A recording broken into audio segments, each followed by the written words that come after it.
right, ladies and gentlemen, we're back to Wiscasset Speedway with Group 1, and we got the Osmond father and son duo. You guys have already had one Super Street race on the first week, and it's not like you guys were one in the back and one in the front. You guys, I think father actually passed Brett in the first Super Street race, right? So how's that been?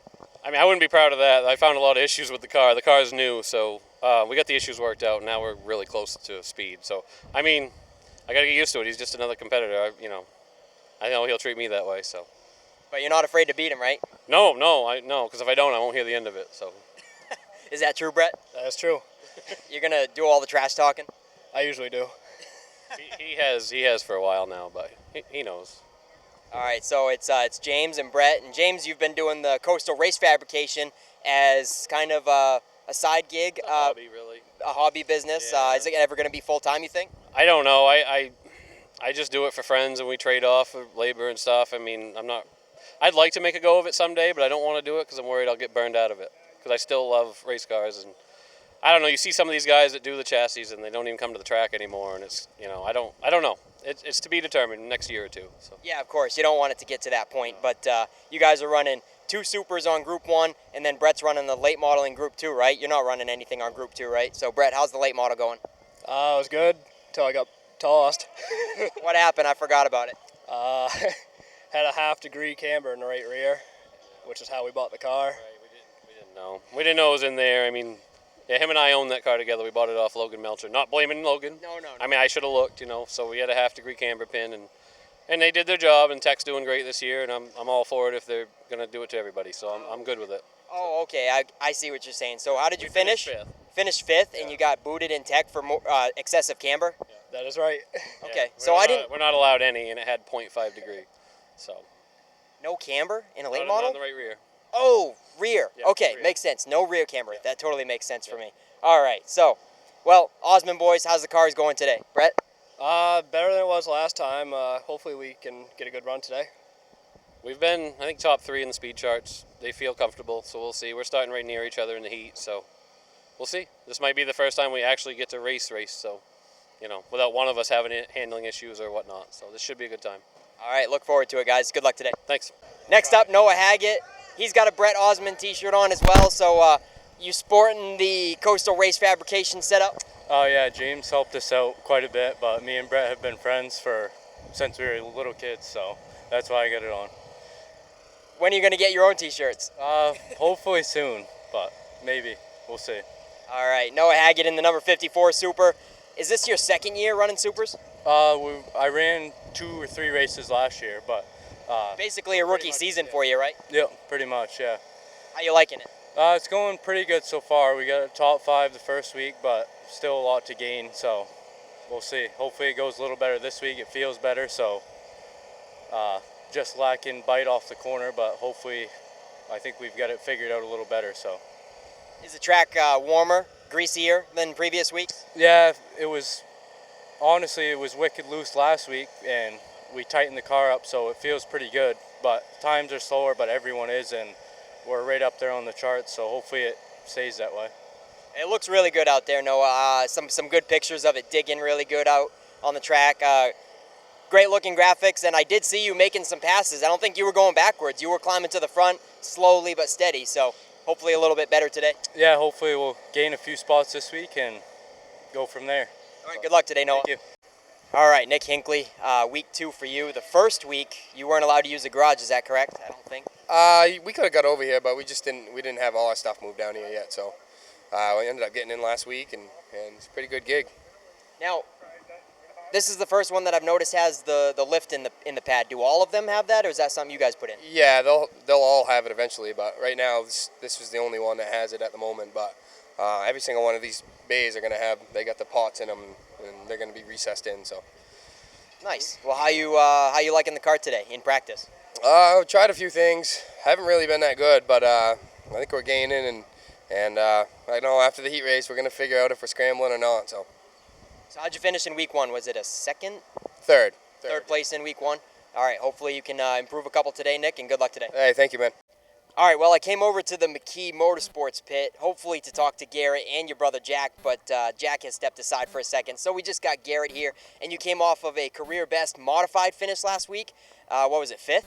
Yep, 5th place. And how'd you like it out there? It was a bit rough at the beginning, but I was able to get it back together and drive up through the pack to get to 5th. Yeah, you could say it was rough. You had that one skirmish with Ryan Robinson. Hope everything is good between you guys. Oh yeah, it's all fine. We talked to him after. Yeah, and you had it on the GoPro, so that certainly made it interesting to go back a couple days later on Facebook and check it out. Yeah, it was a fun race. We did real well. As you said, it was best career finish. That was the best the car has been. It was tight in the beginning and got looser as we went on, but still good race. Yeah, certainly, Garrett. And so you going for points in the mods this year? We'd like to. We're trying to go points racing this year, but we'll see how it shapes up. All right, so Jack, how old's Jack, by the way? He's 13. And how old are you? 15. Were you not sure if your brother was 13? Kind of. We'll go with 13. He's in the 4-cylinder Pro Stock today. Are you the crew chief? No, my dad is. How's the car going for him today? Oh, it's the track's real slow right now, but we're a little tight. We've been working on that. We think we got it straightened out for the heat race. All right. Well, we love to see the whole McKee crew here supporting us on Group 1 and Group 2s, and we'll wish Jack good luck today. Yeah, I'll tell him. Thank you. Daniel Harding, doing double duty on Group 1 and Group 2s, back in the Pro Stock this week and a less than extravagant opener to the Pro Stock class. Tell me about that skirmish there in the first heat race. Yeah, What was your take on it? it was definitely, it was scary. Going out of the corner, they all checked up, and I didn't see the wreck that was happening in front of us, and as soon as I got back on the gas, it happened. It was so quick. Probably should have went down low, but didn't really have any time. Things do happen really quick in a Pro Stock, don't they? Yeah, I noticed that very quickly. Yeah, second clicker is definitely gets your attention when you get into a wreck, but hopefully we keep the nose clean today. So what kind of damage did it sustain? You kind of got pinched in the wall with Garrett Hall. Is that what happened? Yeah, I hit the back of Garrett Hall, and then I just kind of slid like this and hit the bars got damaged on the right side, so we have to replace like half of the front of it. We had to replace the upper and lower control arm, and steering rack blew apart, and front bumper, fender, and half a nose. Well, I'm glad you got it back together. Probably a big thanks to Jeff Burgess. Does he do a lot of the wrenching on it? Yeah, he helped us a lot with the sidebars.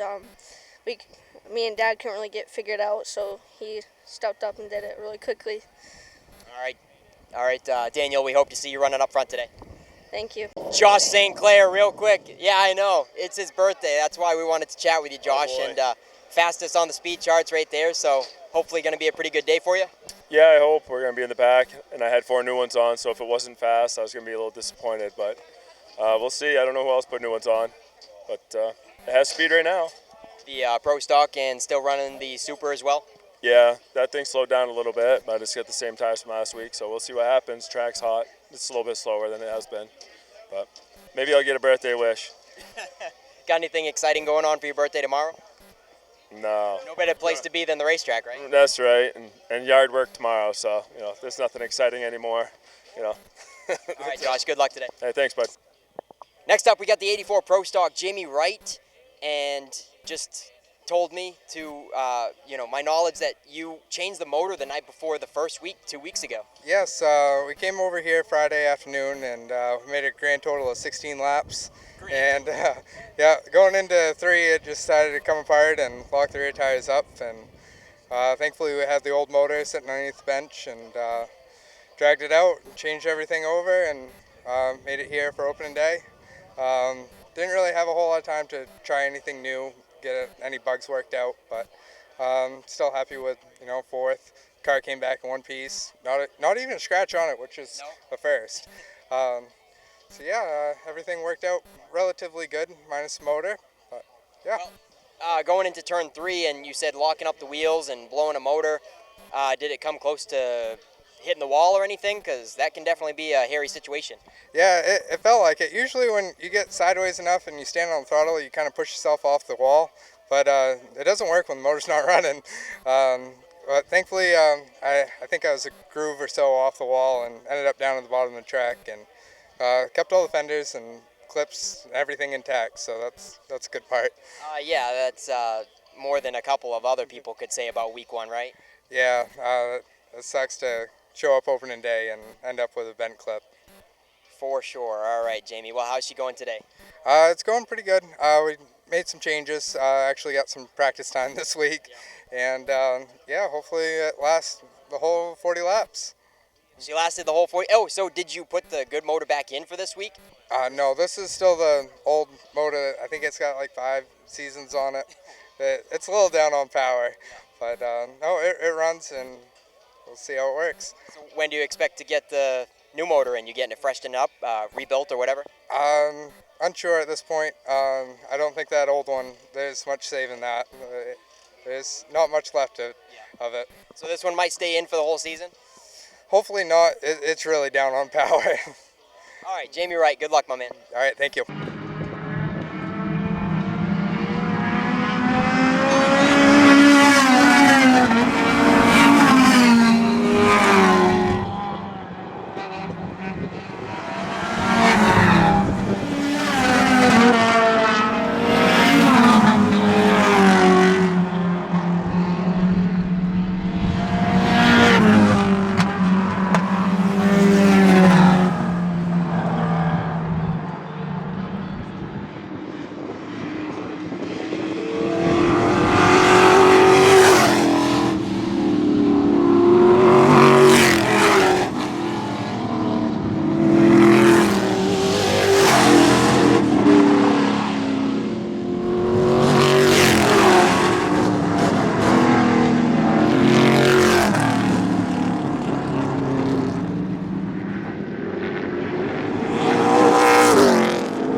The drivers are ready.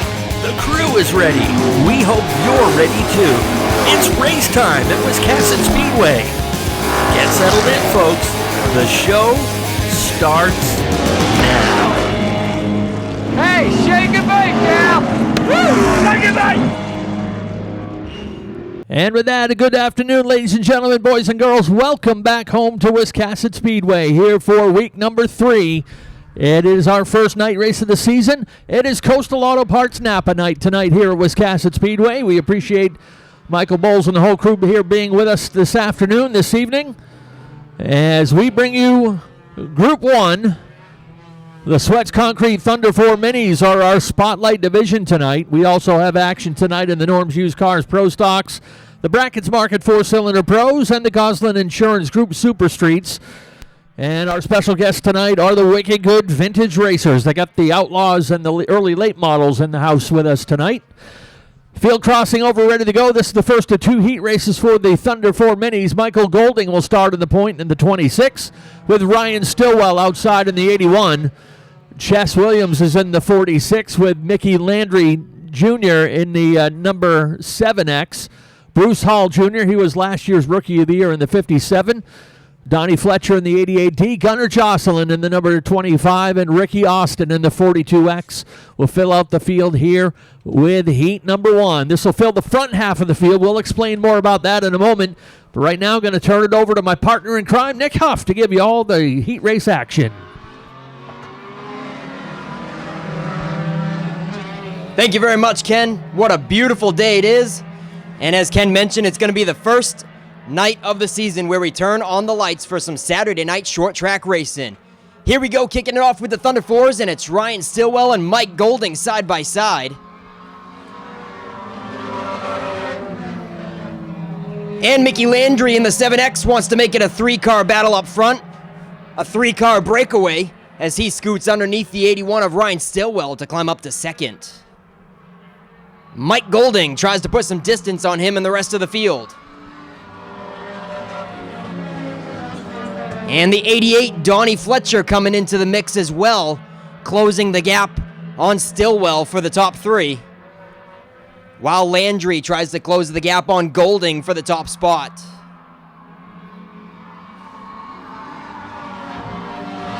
That time out of turn 4, Donnie Fletcher washed up really high, opening up the inside for Bruce Hall Jr. in the 57, and he'll climb up to 4th. Fletcher continues to fall backwards, staying stuck up in the high side.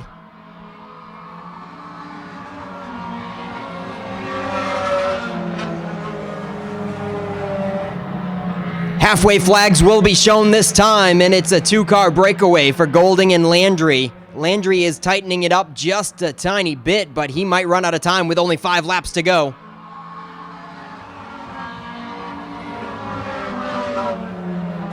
Bruce Hall Jr. trying to pick away at Stillwell for 3rd, all over that rearview mirror. The 81 and the 57 bumper to bumper as Hall takes a peek to the high side, but quickly drops back in single file, and he's going to cross over this time out of turn 4. Bruce Hall tries the crossover move, and Stillwell is going to continue to leave the inside open. And the 42 is going to make it 3 wide going into 3, ladies and gentlemen. That's not going to work out. Hall almost loses it, but gathers it back up. What a save.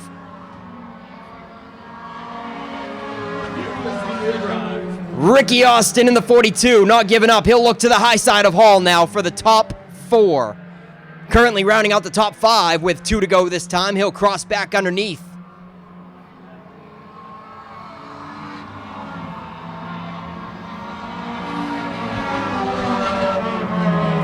It is clearly a Heat 1 dominated by Golding and Landry coming around for the white flag.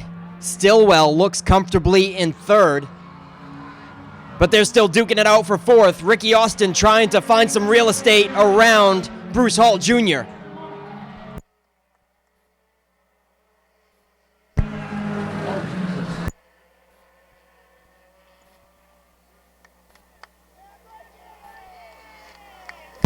Checkered flag is gonna fly for Michael Golding.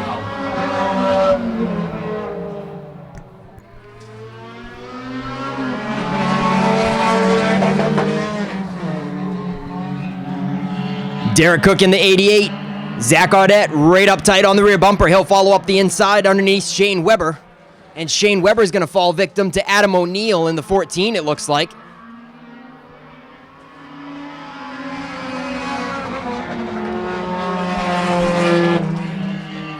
Shane Weber, the defending Thunder 4 champion, will settle into 4th right now as Zach Audette works on your leader, trying to take a look to the high side of Derek Cook.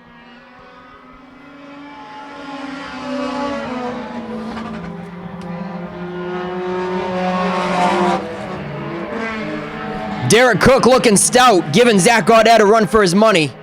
Mr. Excitement in the 19, all over the rearview mirror and trying to shake him up. getting Derek Cook a little squirrely.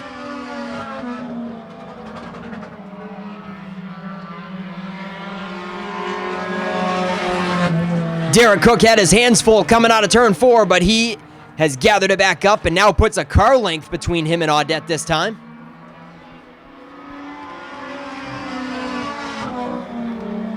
Derek Cook loves those Toyota Celicas, and Zach Audette loves his Acura Integras. It's Toyota versus Acura up front with the halfway flags in the air.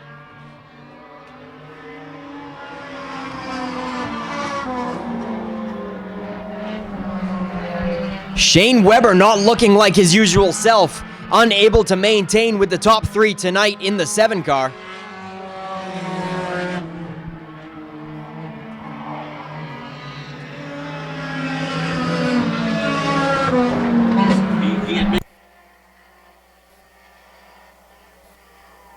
That's probably why Landry was so good and Shane's struggling.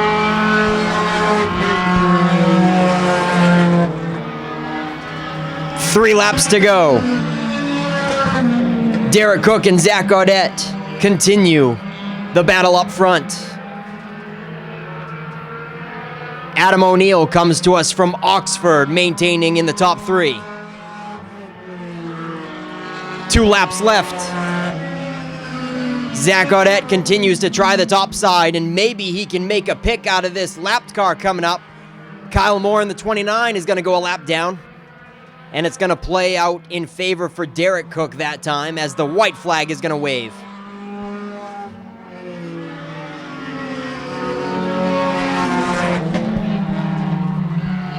Audette all over the rear bumper trying to shake up Derek Cook.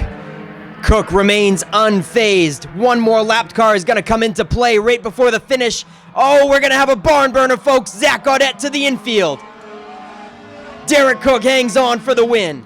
Zach Audette did not go out without a fight. And what a finish.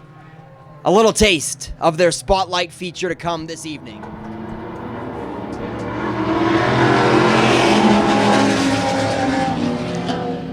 Turning them loose and turning back the clocks. Marco Gilbert in the 44. Whoa, wicked sideways on the backstretch. What a save going into 3. Hill drift way up high coming out of 4. And he is still having a tough time hanging on to it. Gilbert in that 44, manhandling that Camaro. Leaving the bottom wide open for Kevin Sherman in the 86.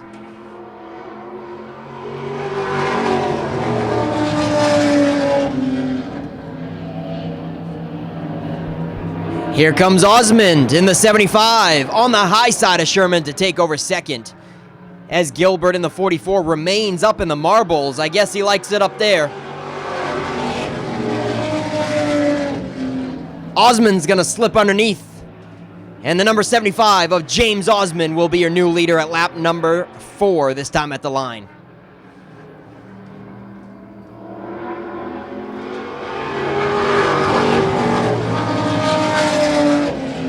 Marco Gilbert powers back on the high side to reclaim the top spot.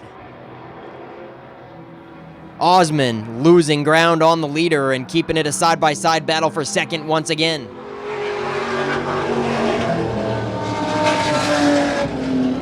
Halfway flags are out, 5 laps to go, and Kevin Sherman still challenges Osmond with a fender advantage going into 3 for second.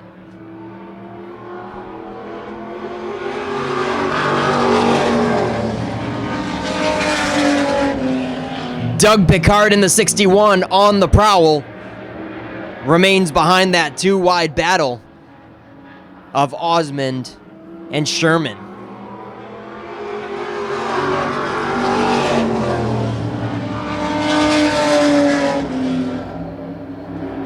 This race looks to be all Marco Gilbert in that patriotic Camaro number 44. 2 laps left.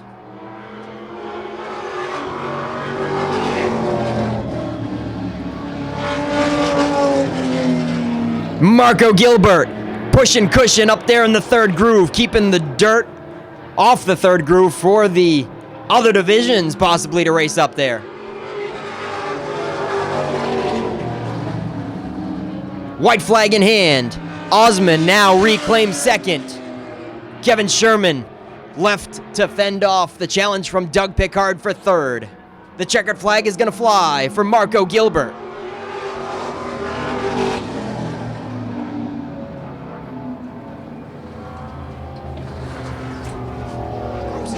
Looking for the green this time. Calvert and Gilbert. Oh, Gilbert spins the tires in the 17 and really upsets the high side. Nick Calvert and Matty Beers scoot up the bottom to take over the top 2 spots.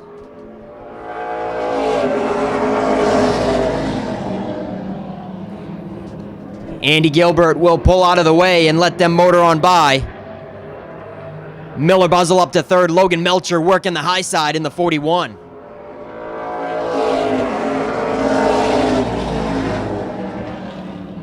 Daniel Harding in the 38 rounds out the top 5.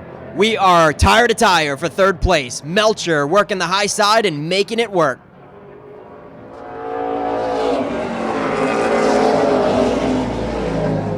Logan Melcher is going to take over third place and set his sights on that top 2. I believe he's turning faster lap times. Can he reel them in?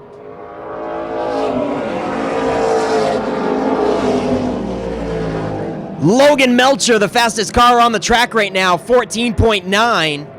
Calvert and Beers only able to turn 15 flats.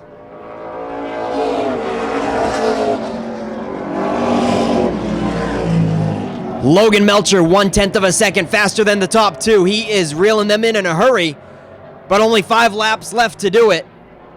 Halfway flags are out.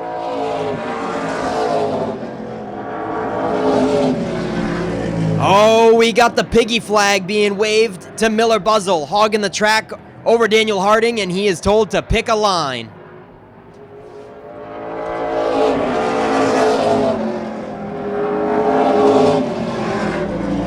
Looks like Buzzell's going to pick the high side now, and Daniel Harding's going to pull it up wheel to wheel, side by side for fourth. Harding will take over the spot. Miller Buzzell might fall victim to Andy Gilbert now. Andy Gilbert in the 17 now back up into the top 5. Buzzell back to 6th. And our top 3 has run away from the field with only 1 lap left.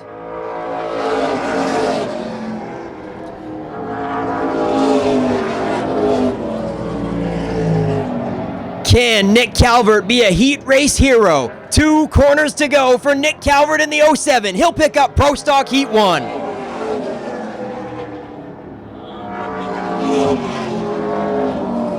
Side by side for second. What a close finish. Second will go to Matty Beers and Logan Melcher. A valiant effort settles for third.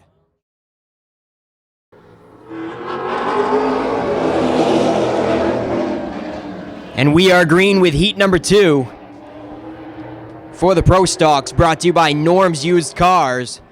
Jamie Wright powers around the high side to take over the top spot in the 84.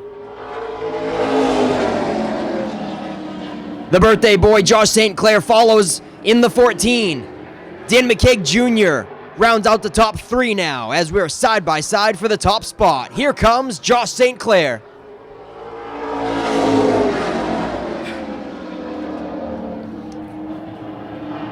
In a hurry, St. Clair takes over command and gets down to the inside apron.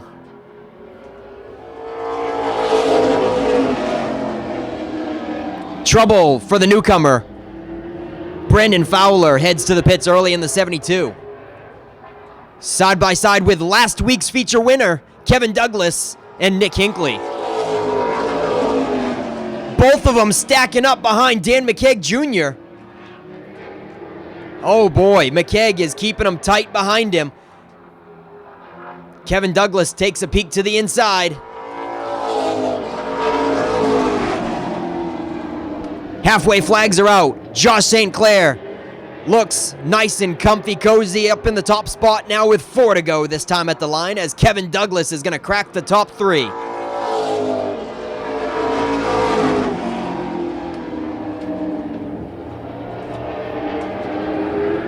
Nick Hinckley now works the inside of Dan McCaig Jr. for fourth.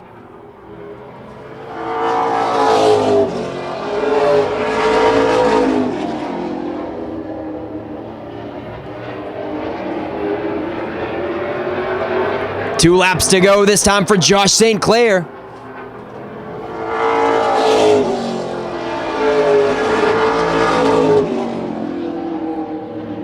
Jamie Wright trying to hold down second, but Kevin Douglas is closing in a hurry. A lap and a half to go to make a battle for second place.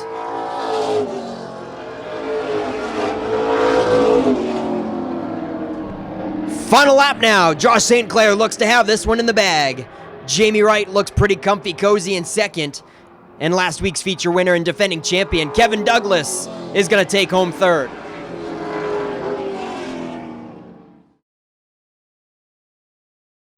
And we are ready to go racing. There's the Rambler. And number 78. Well, it was a slow one, but they are rolling now. Dave Foster in the 151 takes over the top spot, followed by Keith Smalley in the 7X.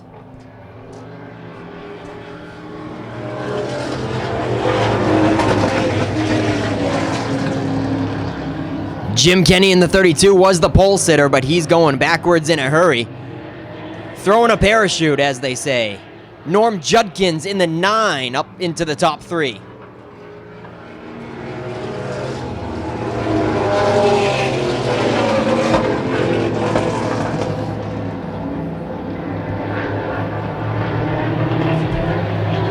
Side by side for 4th and 5th, Chris Ogilvie in the 55 and John Pillsbury in the 13.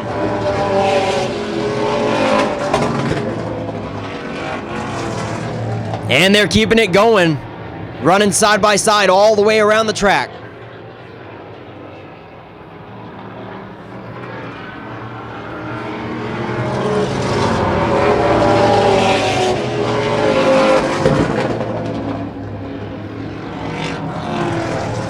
Chris Ogilvie in the 55 down low. John Pillsbury in the 13 on the top side. Pillsbury's going to lose out this time and file it in.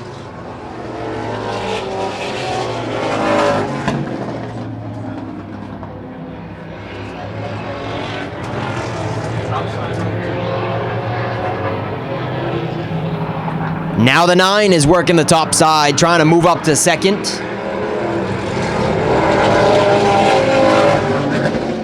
Norm Judkins in the 9 stays up too high a little bit too long. And Chris Ogilvie in the 55 is going to try to capitalize, filling the inside line.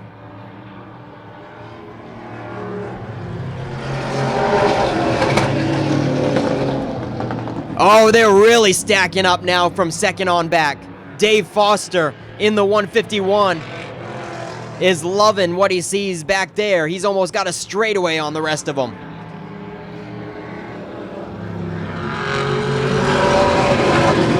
Two laps to go. These guys were running single file just moments ago, and now they're back double file. Ogilvie to the bottom side, takes over second, away from Keith Smalley in the 7. Norm Judkins, John Pillsbury in the 13 tries to follow. Smalley sideways into 1. He'll gather it back up and fall back to 5th. Last corner now for Dave Foster, picking up the checkered. Reno in the 77. Your opening day winner in the 117 is Josh Hall and Jacoby Thacker in the 51.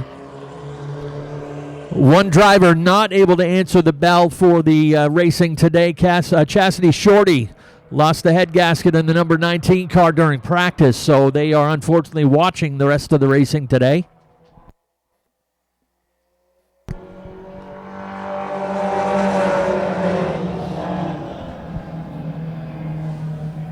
Ben Burgess, I believe he was the opening day runner-up. Finisher in the 7. He'll lead the way over Reed Reno in the 77.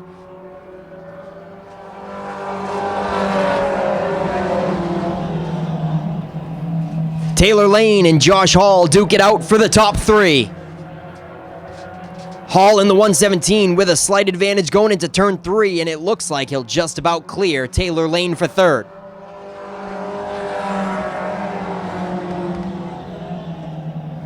Hall drops down to the apron, and we're single file. Taylor Lane 4th, and Jack McKee makes up your top 5.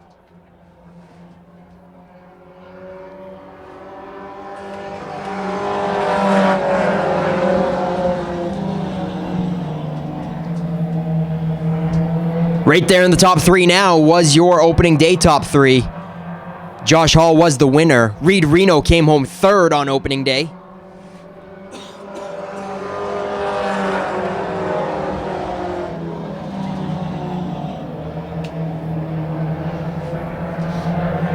Josh Hall closing in on Reed Reno for 2nd, as well as Jack McKee closing in on Taylor Lane for 4th.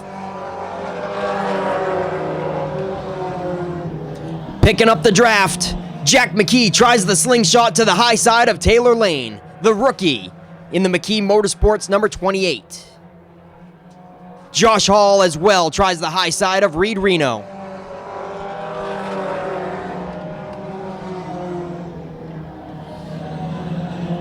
Ben Burgess in the 7, putting quite a bit of distance with no challenge in sight and only 2 laps left.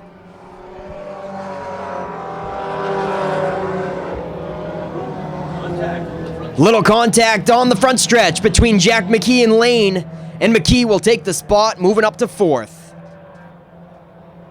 Josh Hall working the top side on Reed Reno, and he'll take over 2nd. Once again, Josh Hall, the opening day winner. He'll move the number 117 up to 2nd, but he's going to run out of time. We're going to see the checkered flag this time for the Brackets Market 4-cylinder Pro Stocks going to Ben Burgess.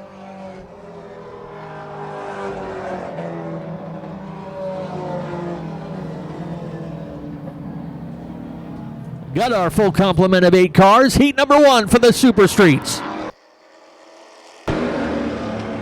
Oh, contact already. Mike Orr tried to get down to the inside. He thought he cleared Mo Young, but not quite.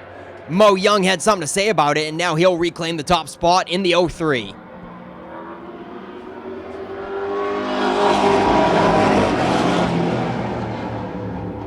Mike Orr able to find an opening and settle in single file as they run double file right behind him with Keith Drost and Bubba Pelton for 3rd and 4th.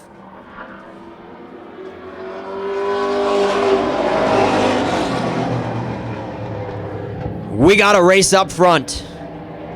Mo Young, Mike Orr, Bubba Pelton, a 3-car breakaway. Bumper to bumper.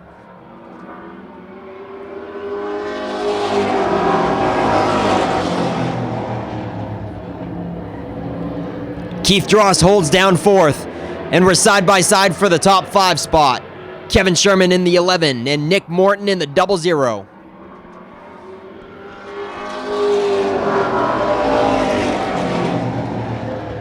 Bubba Pelton able to open up the door to the inside of Mike Orr, and he's going to go for 2nd now. Door handle to door handle into turn 3. They'll see the halfway flags, this time for Mo Young.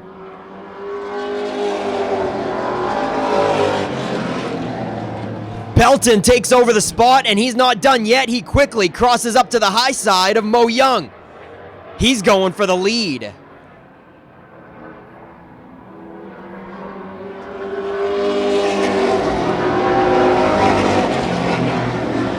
But if Pelton can't make it work to the top side, Mike Orr is right back there, up tight to try to capitalize and pull off the same move that Pelton pulled on him.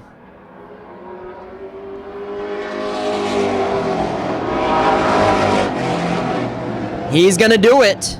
Mike Orr trying to take over 2nd once again. They're going to have only 2 laps to go this time, and Mo Young has got a rear view mirror full.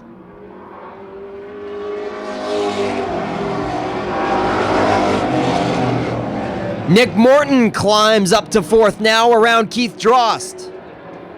Mo Young puts some distance on them, running side by side behind him. 2 cars side by side goes slower than 1. Oh, we have got numerous second place position changes. On the last lap now, Mo Young is starting to smoke out of the 03, but it looks like it's going to hold together for the heat race. Checkered flag waves.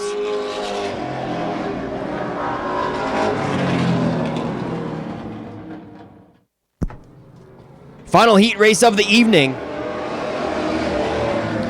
Let's turn them loose with Benincasa and Brett Osmond.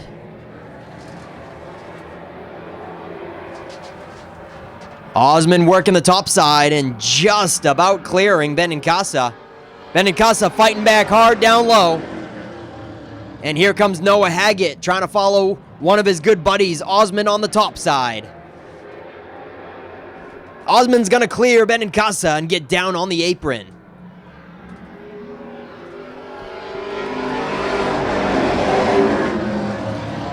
Noah Haggett in his first full season of Super Street action.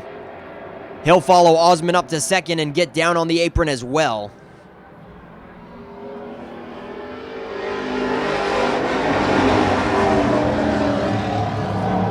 Ryan Ripley will work the top side and crack the top 3 in the 09. Here comes Josh St. Clair to the top side of Benincasa as well.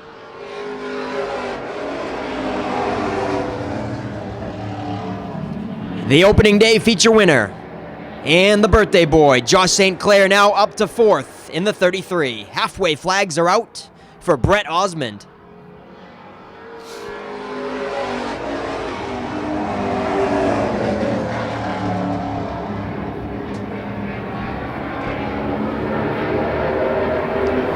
Couple of cars built and set up by Coastal Race Fabrication up in the top 2.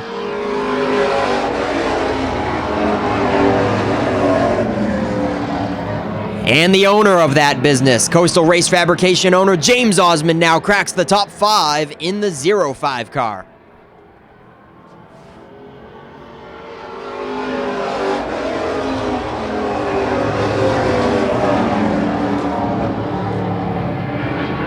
Things getting pretty well sorted out.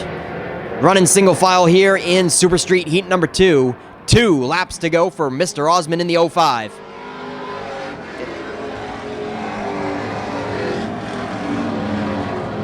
And a correction on that, Ken. 50.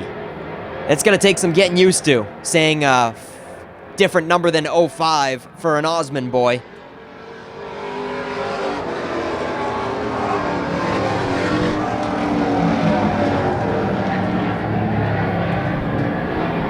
Two corners to go to cap off the heat race action this evening on Coastal Auto Parts Night. It'll go to Brett Osmond.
All right, folks, get settled in. It is time to meet our drivers. Starting in the 14th position, driving car number 29 from Frankfurt. Welcome, Kyle Moore.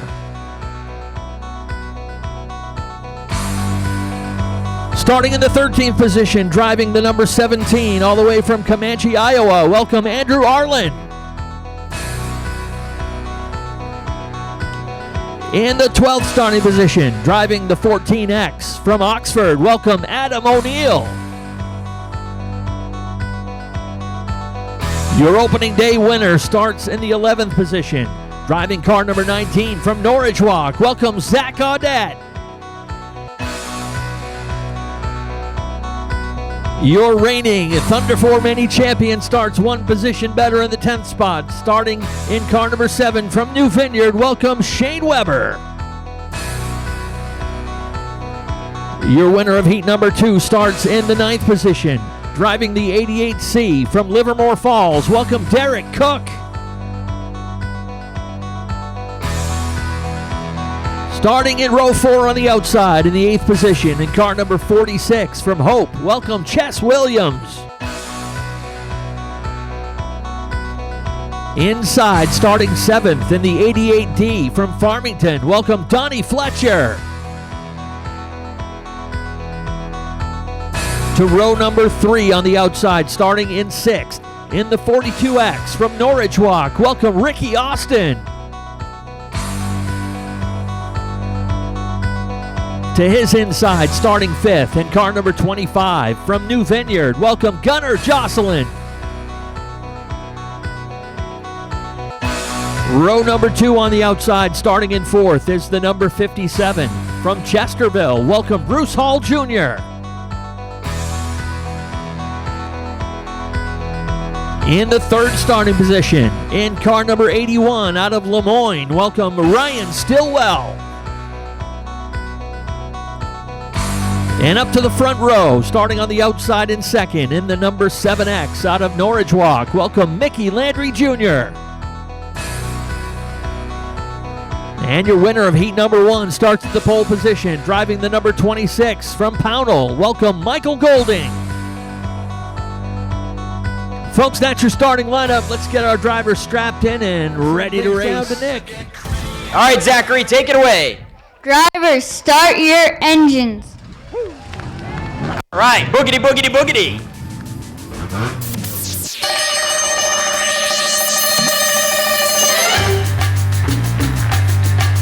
The thunderous roar of 4-cylinder engines.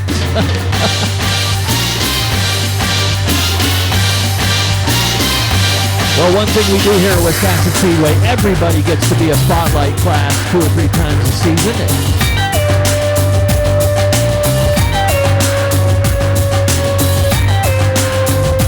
Every division is just as equally important to the racetrack and the fans. To the attention of Chief Starter Nate Sennett, the Sweats Concrete Thunder 4 Minis.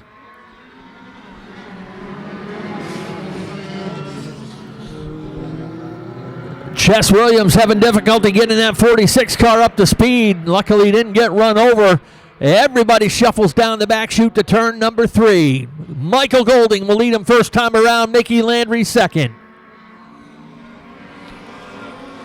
Ryan Stillwell with company in the rearview mirror.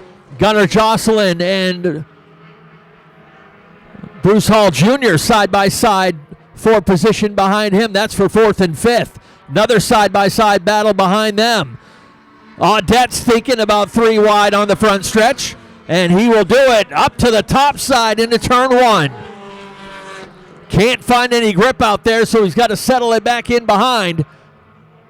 And we got a spin over in turn number 4. And that'll bring out the first caution of the race. Golding and Landry ready to get back at it with 2 laps complete.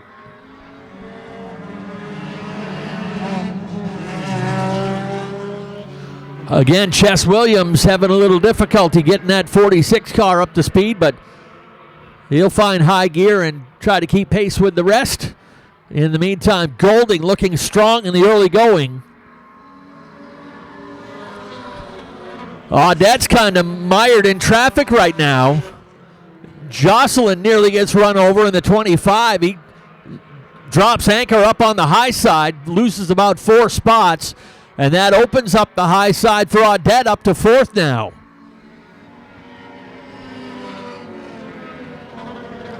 Looks like problems for Ricky Austin in the 42 as well. He's off the pace. Austin coming off a strong run in the early going on opening day.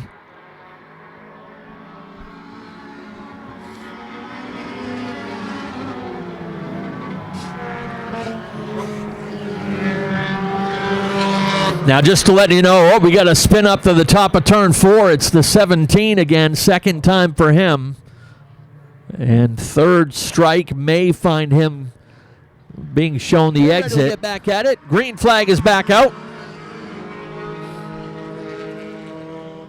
Landry got a good jump on him that time and takes the lead, and here comes Audette along the high side. Zach Audette with a strong run into turn 3. Can't quite clear him yet.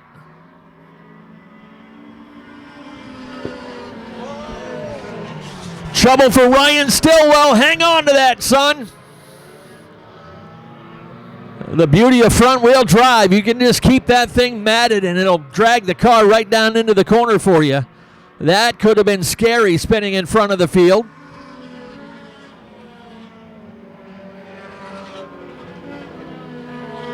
So it's Landry and Audette 1-2. Then comes the 26 of Golding. He's got company now, and Cook on the outside.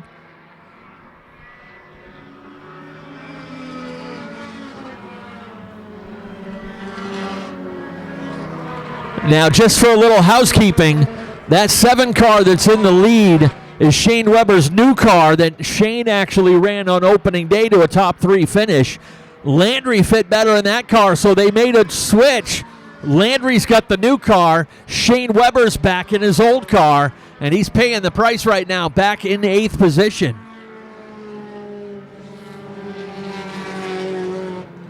Stillwell's going to call it a race and head down pit road.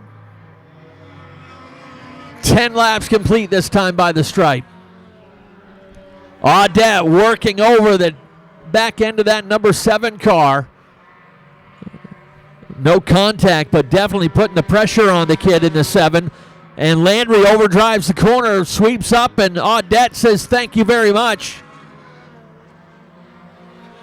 Zach Audette takes the lead.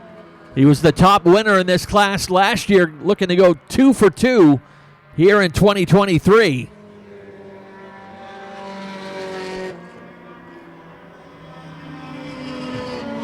In the meantime, Derek Cook as well. Cook in the 88C finished in 3rd on opening day, so you're looking to possibly have the same 3 cars in Victory Lane that were there 2 weeks ago, but a different driver in the 7. The car's ready to get back to Victory Lane, just a different driver.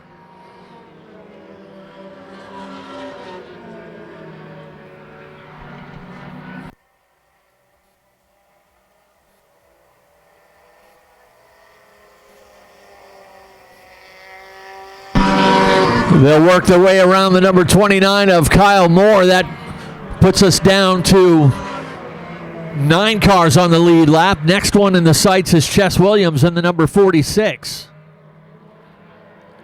Working the passing flag on him. Just let him know the leaders are coming. Hold your line.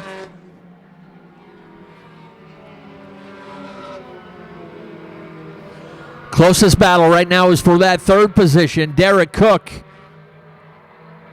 in the 88C being chased just a car length back by Mike Golding. Again, happy that he made the decision to bring that backup car today. Is that thing doing much better than his primary ride did 2 weeks ago. 4-car breakaway for the lead pack. Then you go back to the 57 of Bruce Hall Jr. He's holding down 5th in that second group that includes Donnie Fletcher and Gunnar Jocelyn. Halfway this time by.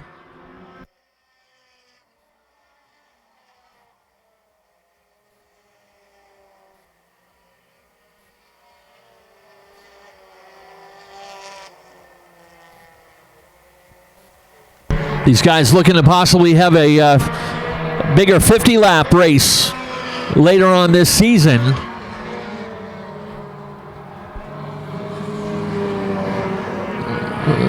Division sponsor Spencer Sweat's been working on trying to put that deal together to get some extra money in the purse for those guys.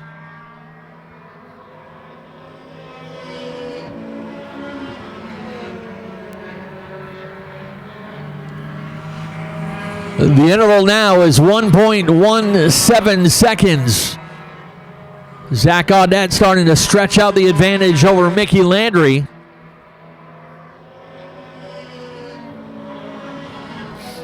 Things still pretty tight in that battle for third. Golding's not letting the 88 car get too far away. They're separated by just 0.2 of a second. Golding drives it deep into turn 4, nearly got to the back bumper.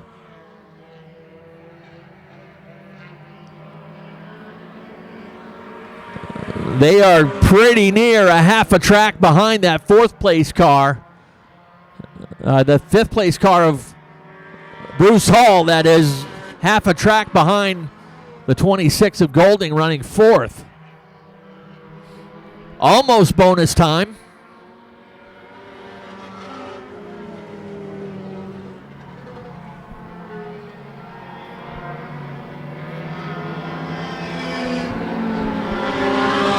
Derek Cook ready to make his move in the 88C, looking to the inside of Mickey Landry. They'll go door to door, wheel to wheel for second. And we are headed to bonus time. 25 laps down, 10 bonus laps now coming for Zach Audette and the rest of the Thunder 4 mini field.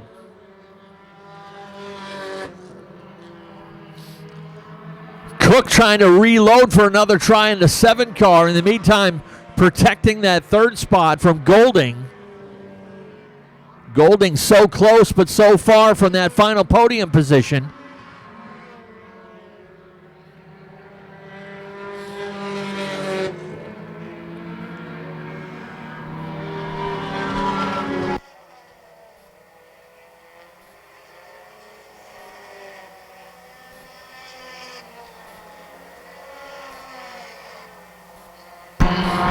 Shane Weber, the next car in danger of going a lap down. Weber running in 8th right now over there in turn 3 and 4.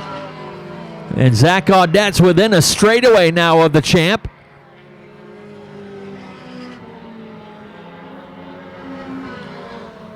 The battle for 2nd, 3rd, and 4th starting to heat up once again.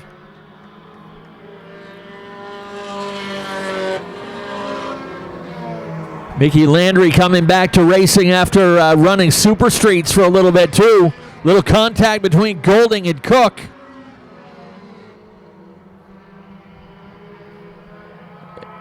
And Zach Audette about to put the division champion a lap down as they get over to turn 3 and 4. Don't remember the last time Shane Weber had that happen to him.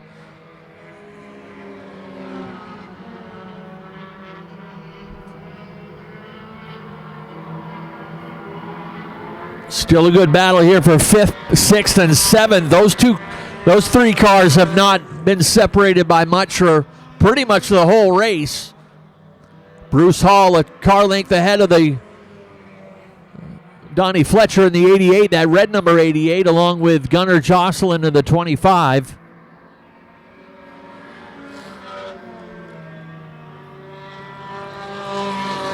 Zach Audette's advantage now is up over 3 seconds. Actually 3.8 seconds the advantage now as laps continue to wind down. Audette ready to get the popsicle sticks for 2 laps to go.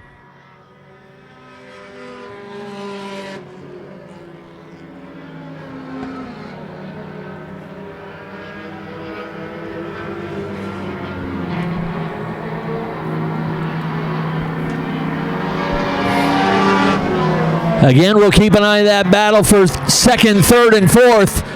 2 of those 3 cars looking to grab spots in victory lane. Don't have room for all 3 of them. Final time down through turn 3 and 4. Checkered flag is up, and Zach Audette goes 2 for 2. And Mickey Landry, nice job holding off Cook and Golding in that number 7 car to secure the 2nd place trophy.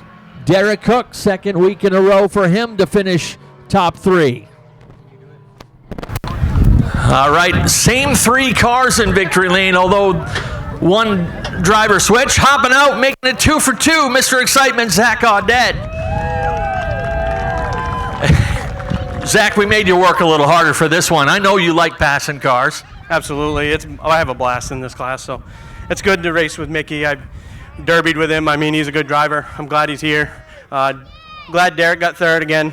That's what it's all about, here to have fun with your friends. Who are we thanking today?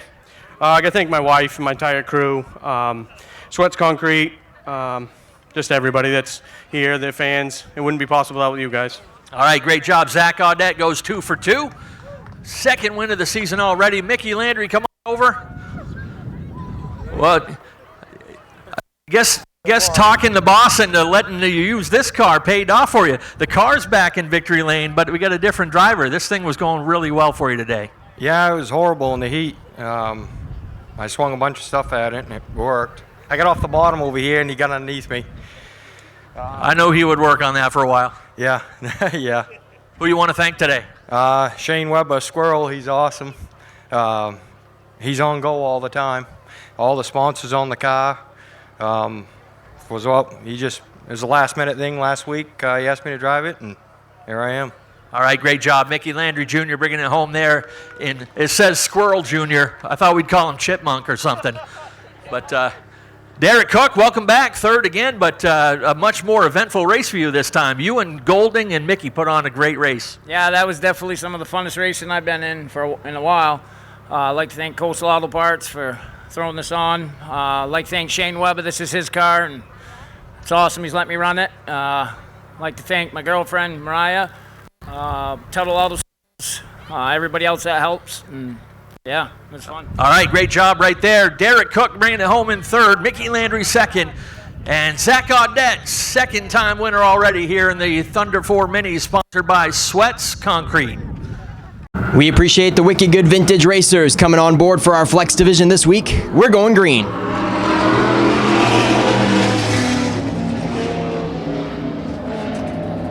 Wicked Good Outlaws. Marco Gilbert, the heat race winner. Side by side with Kevin Sherman.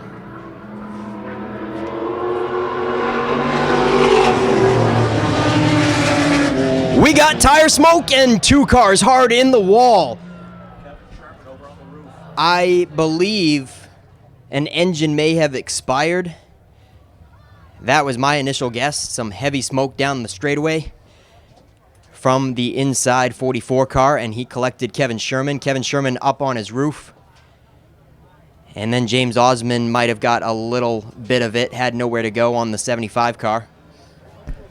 Yeah, not sure if Doug Picard took any damage on that either. He's up there in the 61.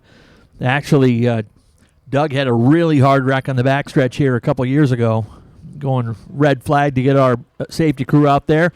Kevin Sherman is out of the number 86.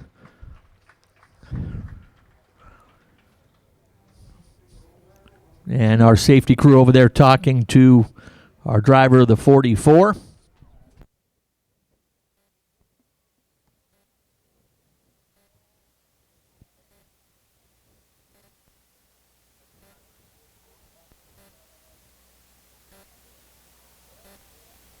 All right, our head EMT, Tanya Bailey, letting us know both drivers are okay. All the safety gear doing its job. Even with these vintage race cars, they got to have all the proper safety gear. Tough break for Doug Picard. His day looks like it may be over.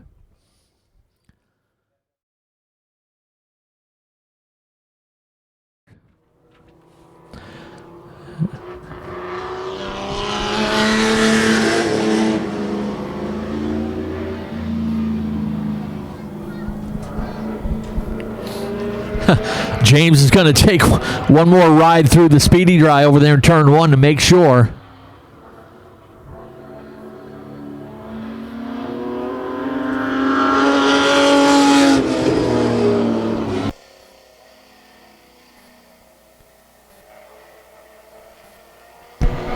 These guys turning laps just about 20 seconds.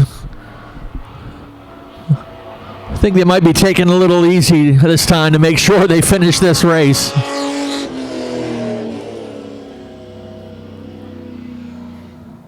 A little faster that time, 18.9 seconds, about a 72 mile per hour average.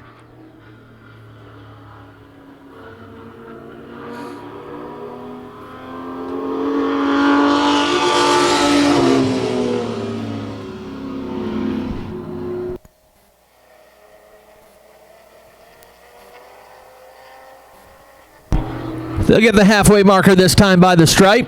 As I said, shortening it down to a 10-lap sprint for these two cars.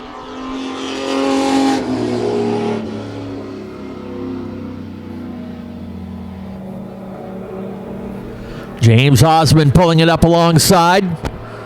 Up on the high side, trying to work his way around the one car. He'll complete the pass.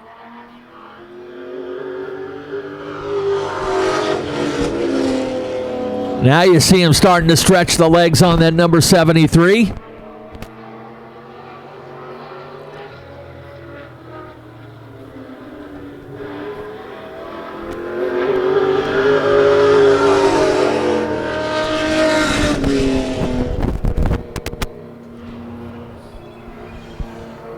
Chief scorer Chris White telling him 2 laps to go next time by the stripe.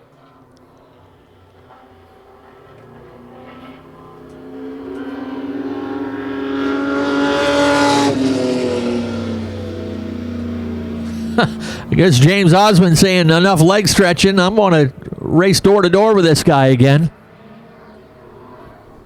Get 1 lap to go this time.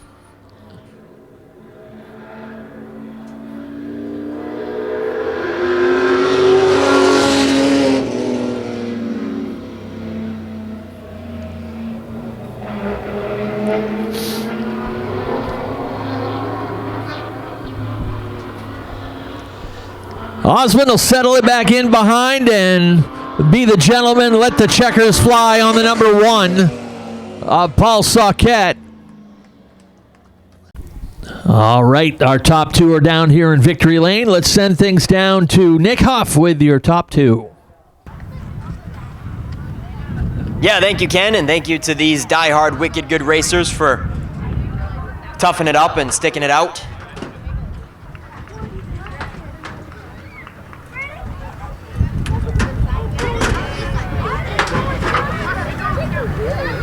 Paul Sauquette's going to climb out, and I know he'd love to hear you cheer.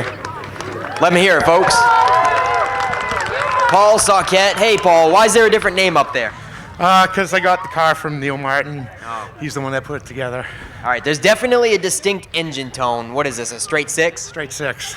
How big of a CI? I think it's 292. All right, man. Did you have fun out there? Who do you got to thank? I want to thank Tucker Automotive and Coastal Auto Parts, Napa Auto Parts for putting this on today. Thank you. All right, thank you. Paul Sauquette, one more time. And that's right, Gentleman James here. He'll have one more go at it in the Super Street. Did you have fun out there? I think you had a bird's eye view of that big incident in turn 1. I did, yeah. The 44 just slammed the side of Kevin, and then after that it was Kevin's tie rod broke and he couldn't turn, and it just got ugly. So he'd kind of been riding high all night. I was kind of hoping Kevin wouldn't stay out there, but it happened, and hopefully he's all right and everybody's all right. So, anybody you want to thank, James? I want to thank John and Lorraine Rice. Nick, everybody that helped today down there. That's the hardest I've ever seen him drive that thing. So I was like, you know what? I've won a few of these. I'll just see if I can set a fast lap or 2, go up in the speedy dry, maybe make sure it's good for the Pro Stocks, and let him take that original car to the front. So that was pretty cool. All right, there it is. James Osmond and Paul Sauquette. One more, James? Yeah, I talked to the owners earlier. I'd like to give that trophy to a young fan. I don't know if you guys want to do like a trivia question or a kids club thing, but they can have it. And if I got any young fans out there, give it away. Do whatever you want with it. All right, we'll figure something out. We don't want everybody to come clobbering down here all at once, so we'll try to figure something out. I'll give it right back to you.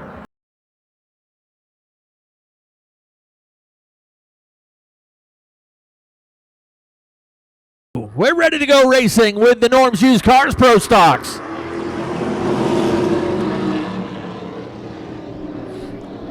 Sun behind a cloud just in time to hammer down with the Pro Stocks. Calvert and Beers side by side. Melcher waits in third.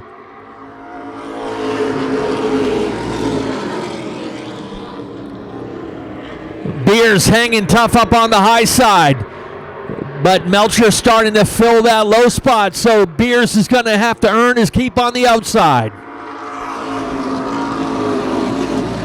3 wide down the front chute to turn 1. St. Clair through the middle. Top 2 in the class go wheel to wheel.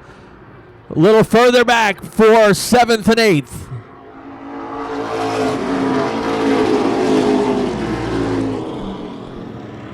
Nick Calvert leading the train down the backstretch. Logan Melcher got a little out of shape in the 41, had to gather it back. Beers settles down to third.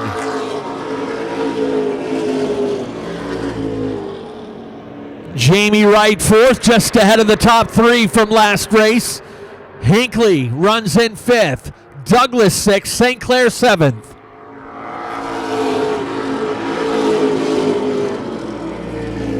Logan Melcher starting to set up shop on the high side of Nick Calvert. Calvert strong here in the early going today.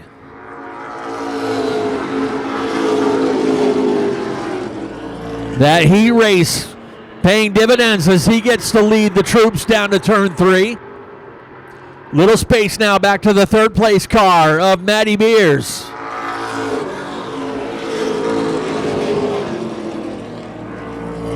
Nobody under 15 seconds yet. The track's still a little greasy.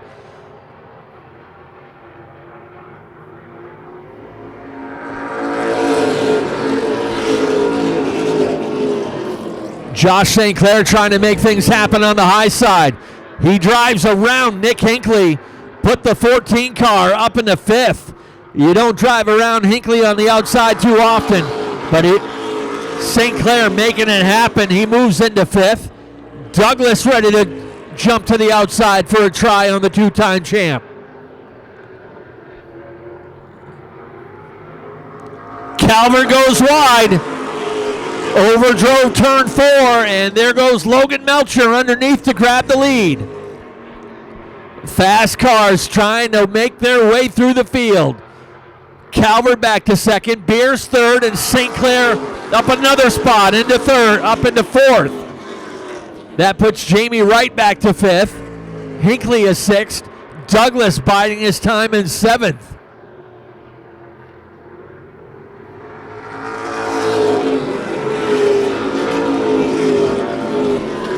St. Clair hitting that setup nicely. Not waiting around. He's setting up on the outside of Matty Beers going for 3rd. Strong run outside for the 14. The birthday boy now up into the 3rd spot.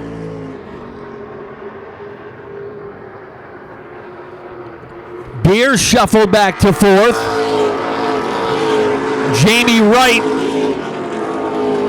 holding on to the 5th position.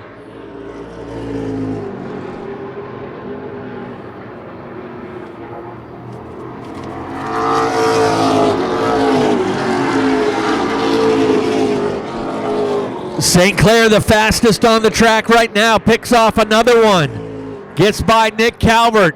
Now sets his sights on Melcher a few car lengths ahead.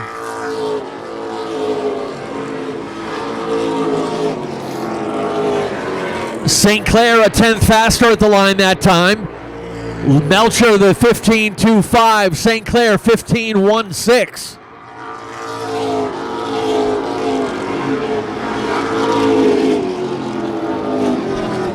Kevin Douglas struggling to find grip on the outside, but has a good run out of turn 2 that time on the outside of Nick Hinckley.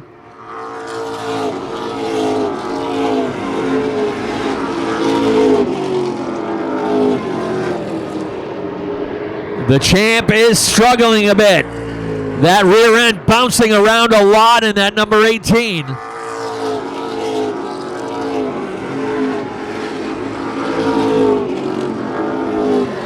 St. Clair continuing to close up that interval. Halfway this time by, 20 laps down, 20 to go.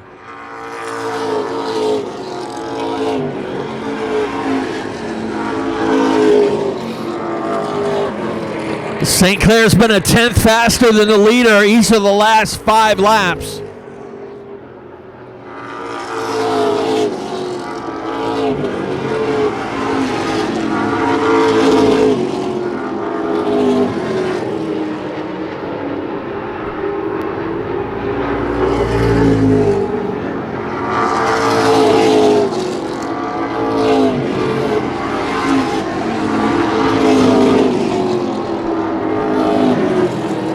He's closed it up now within a car length. St. Clair is hooked up. And now pressuring the race leader.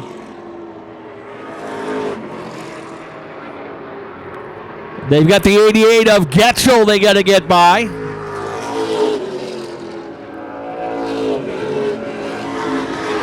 Melcher trying to get a good angle into the corner and run the straightaway a little bit wider so he can get good entry into the corner, but St. Clair has got that car glued to the bottom.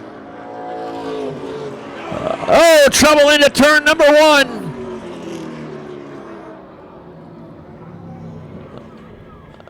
And what a piece of driving from these guys to avoid that 88. You see, it blew a fuse. I think that,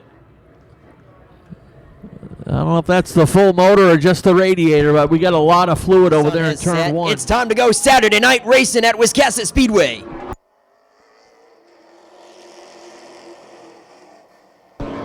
Could we please have somebody from the Wiscasset Police Department to the main gate? Someone from the PD Police Department to the main gate, please. St. Clair and Melcher.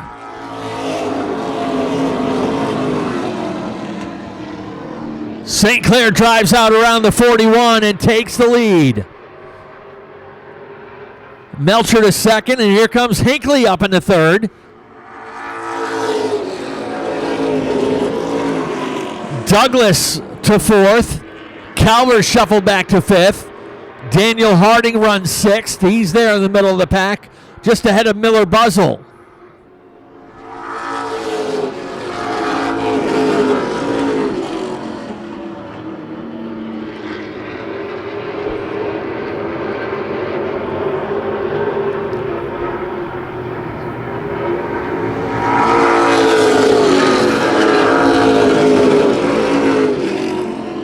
A little bit of breathing room now for the number 14.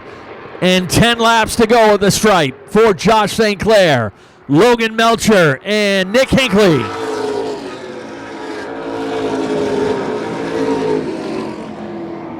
Pretty near identical times. St. Clair, Hinckley, and Douglas all with 15-1s.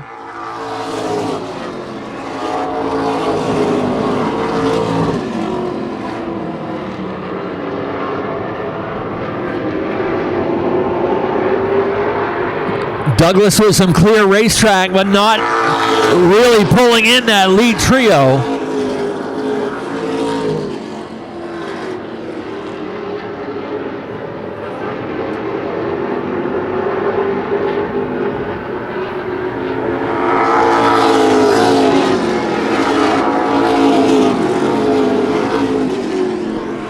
Nick Calvert trying to pick up his first top 5 in a pro stock. He's got Daniel Harding, the rookie in the 38, chasing him.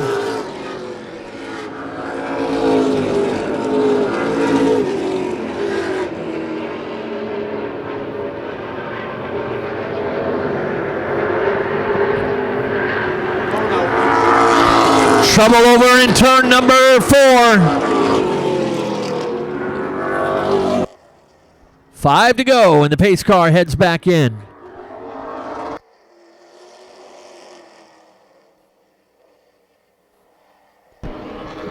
St. Clair and Melcher. Logan will stay up on the high side. May have to because Hinckley's coming up down on the low side. Logan hanging tough, but he's got a stout order with the 15 and the 14.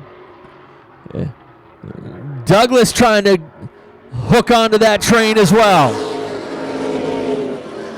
Daniel Harding able to grab the 5th spot away from Nick Calvert.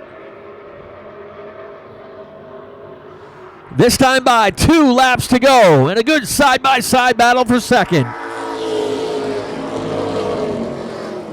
Give that one to Melcher by 28/100ths of a second over Nick Hinckley.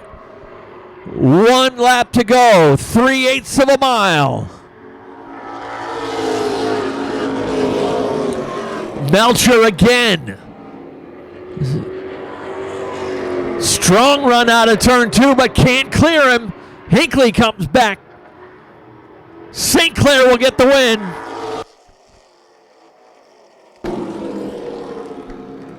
Josh St. Clair with the win, his 3rd overall here in 2023. What a birthday present to himself. Josh St. Clair coming home with the win, and Nick Huff's got your top 3 down at Coastal Auto Parts Victory Lane. And we'll give him the abbreviated version. Happy birthday, dear Josh. Happy birthday to you. Josh, what a run. Good racing with Logan.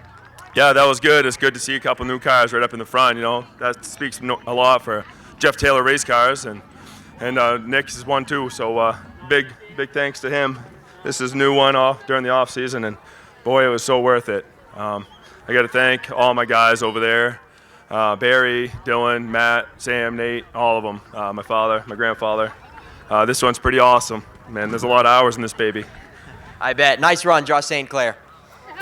Let's move on to Logan Melcher. Nice job, man. Everyone cheer! Yeah, I know you got a great fan section, and it was a little bit of heartbreak on opening day, but a nice runner-up finish today. Yeah, opening day was nothing what I wanted anyway, from the heat to the feature to nothing. It weren't my day, and I ruined other people's day, and I can't go back on it. I just can improve myself from here. We took this thing to Jeff Taylor this week. He built it over the winter, and he just wanted to go through it again. He went through it with me. He taught me a lot. He really learned a lot of things that I had to apply today, and it really showed. But if you're going to lose one, you know me, I lead every Pro Stock lap there is here, except for the last 5. So that's okay. I'll keep the streak going. But if you're going to lose it, you lose it to one of Wiscasset's greatest of all time. I guess you can't really be sad. But I'll hurry this up, man. I got to thank TNL Automotive. It's my shop. Randy Schmidt over there, he's crew chief, he's the guy. Donnie Fletcher runs Thunder 4, he works with us. He did a lot of work with this with me too. My dad, I mean, you know what it's like. My grandparents, my wife, my son's here. My son finally got to be here for a trophy, so that's pretty cool. Scotty Hall, Scott Hall, Wendy, Eli, just everybody that's in the pits right now. I can't thank them all enough. Dash Hill Transportation, Don Frechette, boss. My Uncle Kurt, my spotter, did flawless. I know it's a big list, and I got to thank Nick Huff. Some stranger put the nuclear fire together for me, so it all looks good. All right, Logan Melcher, definitely ecstatic, find himself in victory lane. And then Nick Hinckley, back-to-back top 3s, and great racing and sportsman-like racing there with Logan. I mean, last lap stuff can happen, and you kept it clean. Yeah, no, it was good. Good hard racing there. I kind of had flashbacks there. I think it was me, Josh, and Logan on the front row there at the end of last year when we ended up in the concrete, but no, good hard racing with Logan. Really wanted the second, but I got a little loose there, and he slipped by. But just got to thank everybody down in the pits. Ideal Portable Toilets for helping me out so much. My wife, my kids, and I guess that's it. Nice job, Nick Hinckley, rounding out the podium this evening.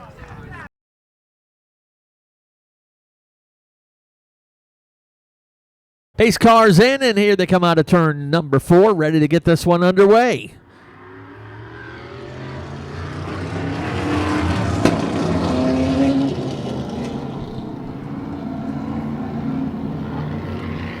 And that Ford Edsel getting out in front like it did in the heat race as well. Dave Foster leading the way. Keith Smalley, I hope he makes it up in victory lane. He's always an entertaining interview. Usually drives the 420, driving his grandson's car today.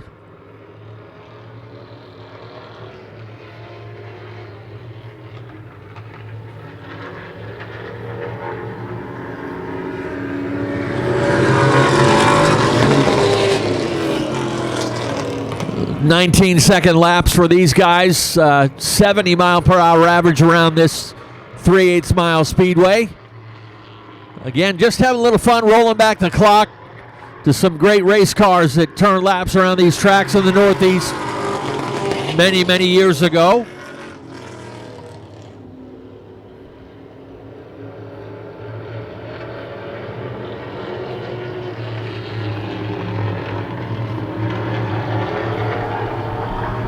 Bottom side opened up. Things starting to tighten up at the front. 32 of Jim Kinney coming back to life.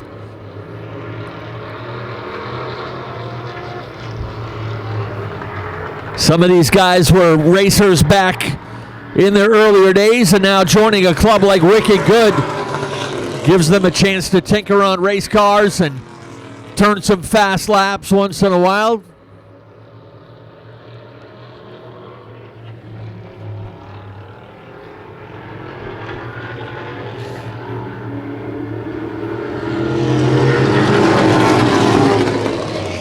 Jim Kinney still in charge. Dave Foster pinned up on the high side, has second. Comes back to try to grab that spot back from Norm Judkins in the 9.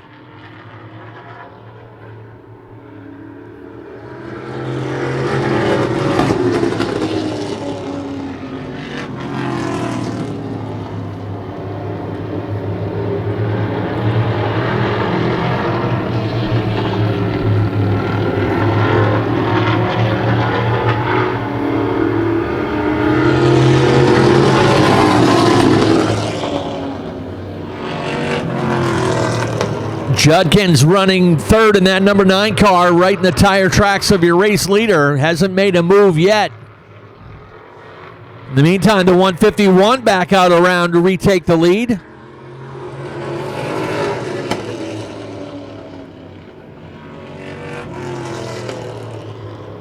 Keith Smalley trying to come into the picture in the number 7 on the outside, that 55 Chevy. Halfway this time by, 10 down, 10 to go.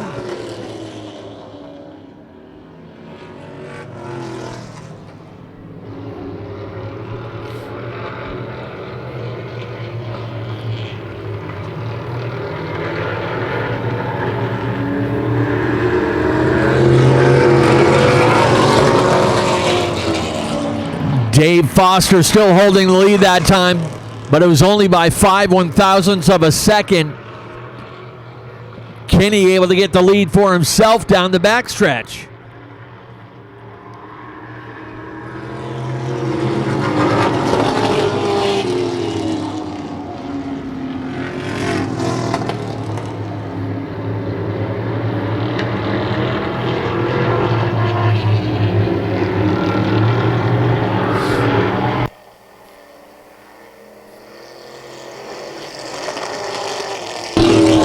Judkins finally got up off the bottom side of the racetrack, and he might have paid the price as the number 78 jumps up into the picture. He jumps from 5th up into 3rd.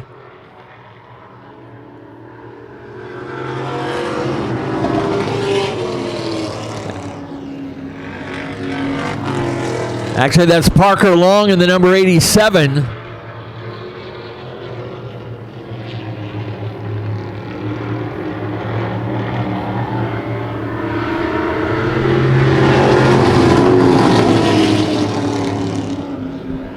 Trying to get someone's attention.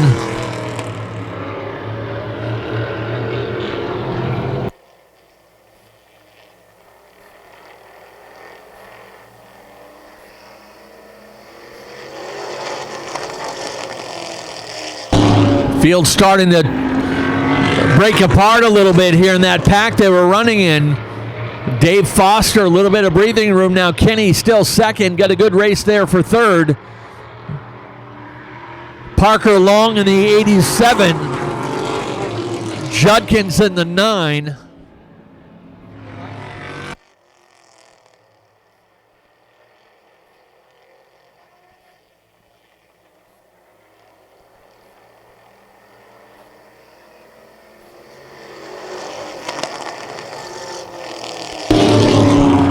Two laps to go. 4-car breakaway in the closing laps. They get White Laundry this time by the stripe.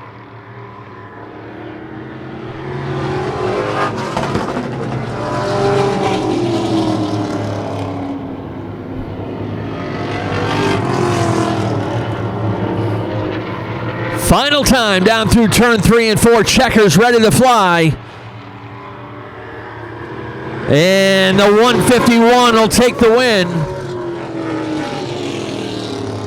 So here comes your winner.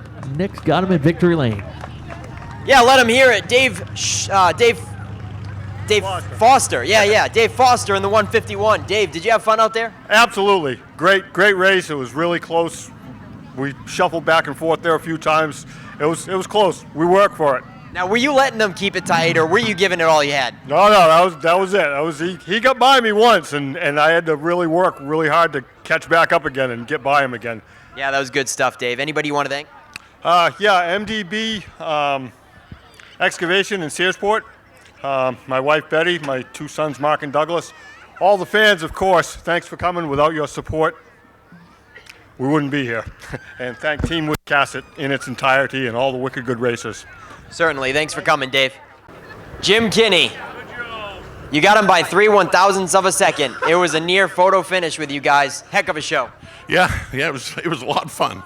I didn't realize the 20 laps had gone by. Did it go by faster than you thought? Oh, yeah. Just time flies. Oh, geez. When you're having fun. Yeah, I had a good time. Anybody you want to thank on the 32 machine? Yeah, Delano Seafood and Takeout, Scott's Blueberries, C&J Chimney, my daughter's Dragon's Breath Pottery. I want to thank Richard and Vanessa putting on a good place for us to race. And I think that's about it. All right, Jim Kinney with second place honors. And moving on to Norm Judkins. Pedal to the metal out of the final corner, huh? Yeah, I guess probably. That was a fun race. And trying to get by this guy, that was fun. He's a little bit bigger than I am, so I had to be careful. We love seeing you guys grinning from ear to ear. Anybody you want to thank on the 9 car? My son and George Haskell of the pits. I don't have any sponsors. It's all me. All right, that's going to do it. His son and George Haskell helping him out on the 9 car. That's your top 3 from the Wicked Good Hobby class.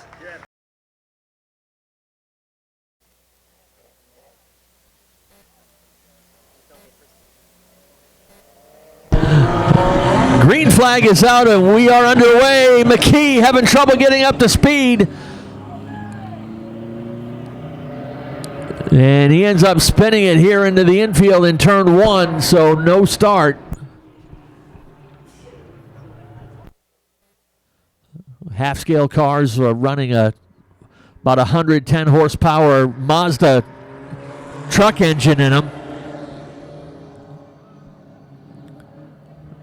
Takes about a lap to get these cars up to full song, but they'll get around this 3/8 mile track pretty quickly.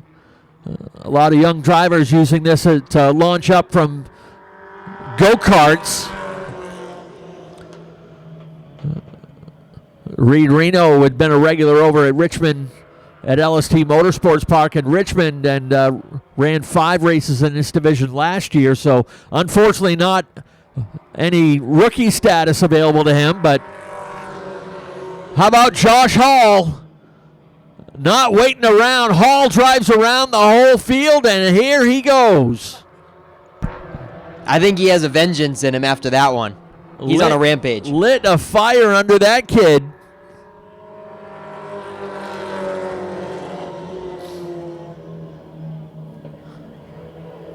On a mission for sure. Already out to nearly a half straightaway lead. Turned the fast lap of the race, 17.40. 77.5 mile per hour average. Did even better, doing a 17.31 that time. 77.9 miles per hour. We'll call it 78.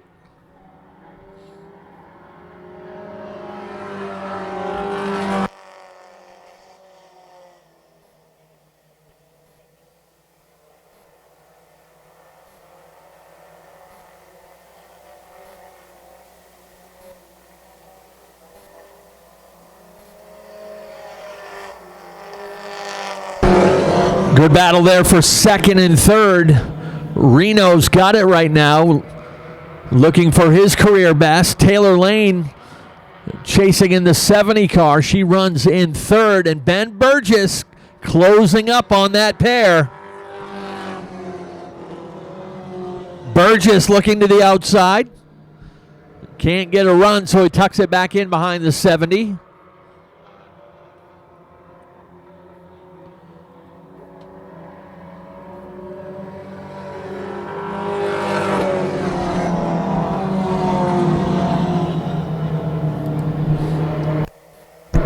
Half straightaway cushion for your leader. 1.5 seconds the interval. Reno all alone in second. Side by side they go for third. Taylor Lane looking for her first podium of the season.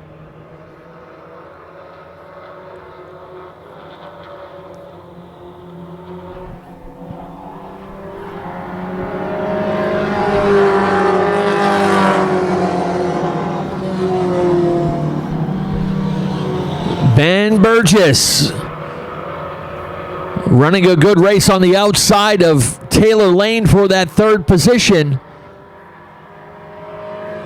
but unable to get all the way around. But Burgess gets it at the line that time, 31/100ths of a second.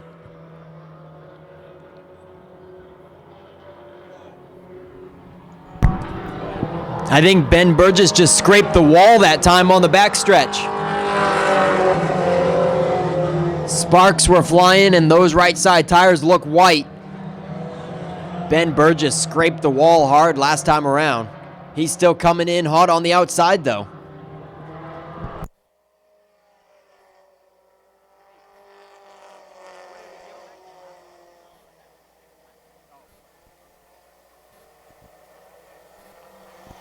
Halfway this time by.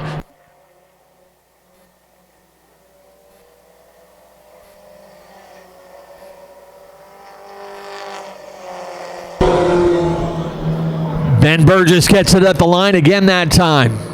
Still less than 1/10 of a second separating Taylor Lane from Ben Burgess with 10 laps to go. Josh Hall looking to go 2 for 2. Zach Audette already did it tonight, winning his second of the season. And Josh Hall in command of this one.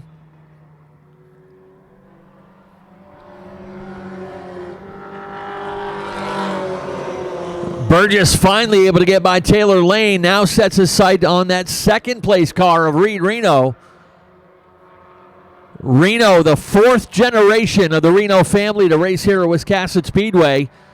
His dad, Nick Reno, running modifieds this year. Of course, his grandfather, Steve Reno, former limited sportsman champ, and his great-grandfather, Lawrence Reno, multi-time sportsman champion and Hall of Famer.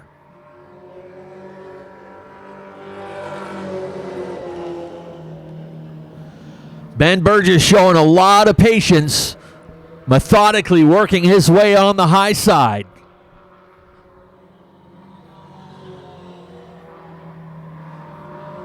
Got to give kudos to young Jacoby Thacker in that number 51. They've been putting in a lot of practice, and the kid has been getting better and better each week. Still on the lead lap here in the closing laps.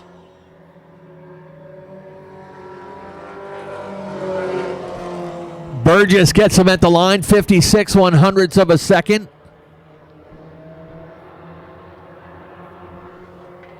Taylor Lane waiting there in fourth in case the pair up in front of her tangle.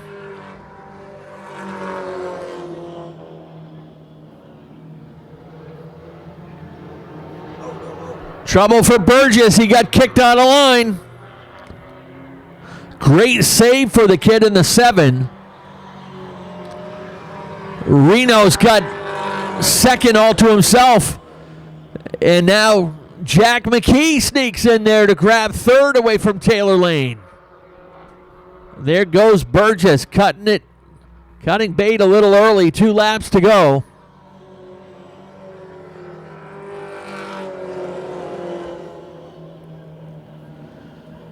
Looking for career best finishes for a couple of these youngsters in second and third. White flag this time by, 1 lap to go.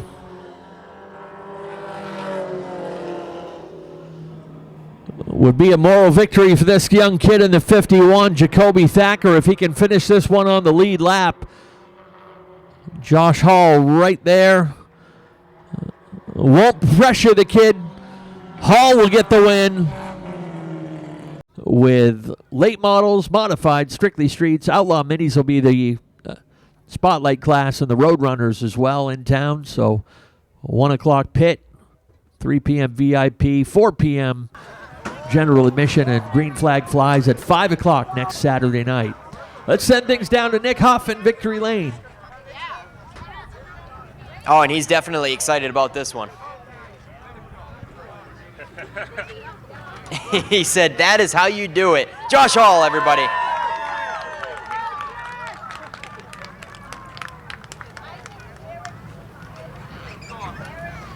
Josh, I've seen you be pretty conservative on a normal race, but after that initial green incident, it was like you were done. You were just going to go out there and blow the doors off of them.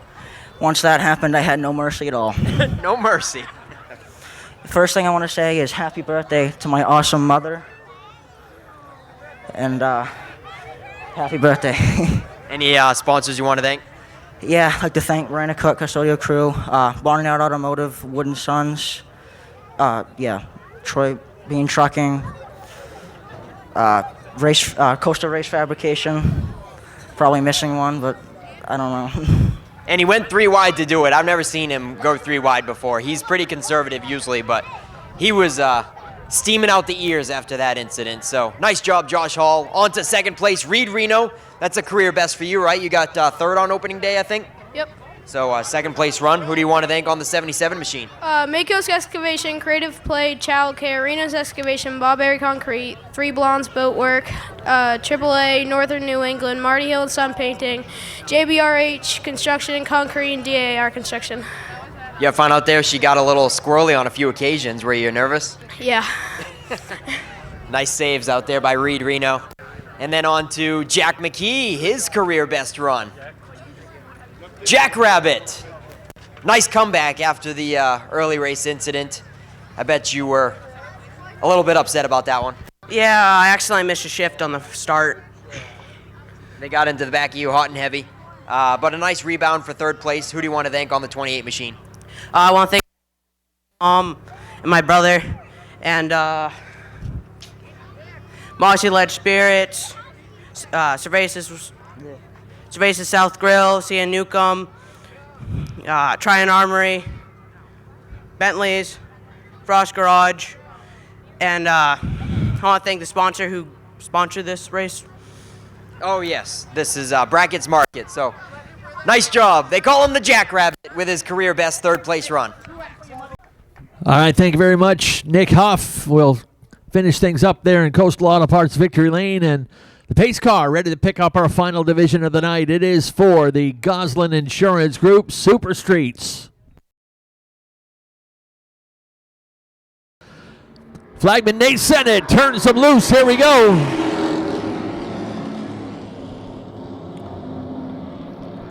Everyone shuffling through.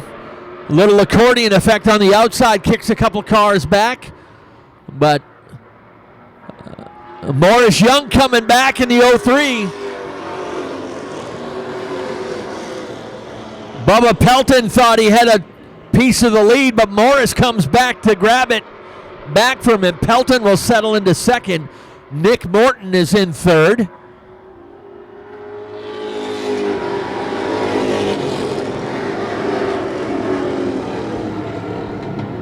There goes Brett Osmond in the 50. The champ has problems and goes down pit road early. Just 2 laps into the race.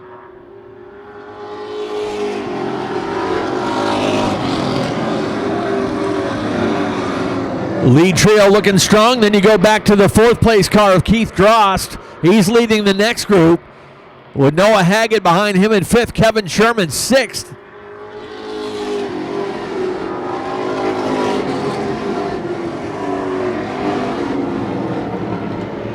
With this handicap, you got some fast cars back in the field. Got to work their way up through traffic to claim their spot in Victory Lane.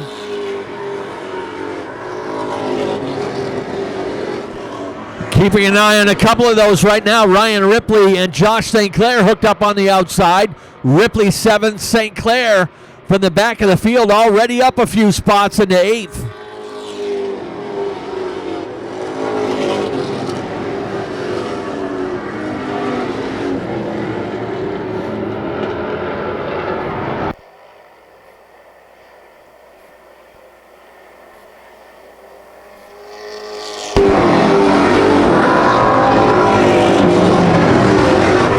3-car breakaway for Mo Young, Richard Pelton, and Nick Morton. And then it's Keith Dross trying to fend off the hard charge of hungry competitors right behind him. Noah Haggett looks to the outside. Josh St. Clair fills the gap. Haggett's probably thinking that was a mistake. Josh St. Clair is going to crack the top 5 now away from Noah Haggett. Josh St. Clair just moments ago coming off of the Pro Stock feature win.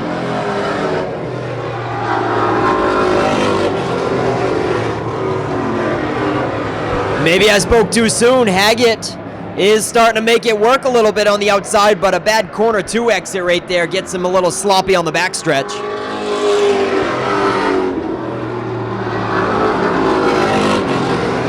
Haggett is sticking it out there pretty good. He's got a fender on Keith Drost. He's making it work on the high side, looking to take over 4th. Noah Haggett is gonna clear.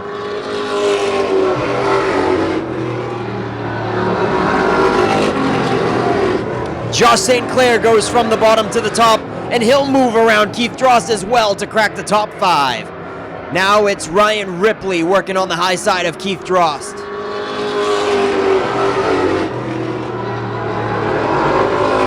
Side by side for 6th place. Keith Drost is falling backwards, unfortunately.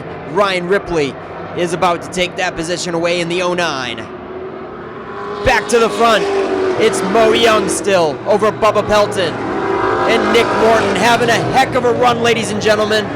Nick Morton having a career best Super Street run so far, challenging for the leaders. Nick Morton looks to the inside of Bubba Pelton. I can't believe Bubba Pelton left the door open. Nick Morton was right there to fill the gap. Pelton fighting back strong on the high side, and he'll reclaim 2nd at halfway.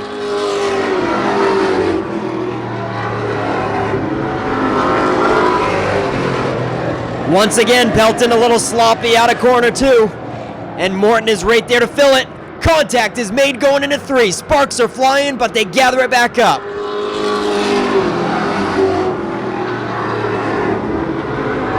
Nick Morton is going to clear Bubba Pelton for 2nd, and he'll make a charge for your leader, Mo Young.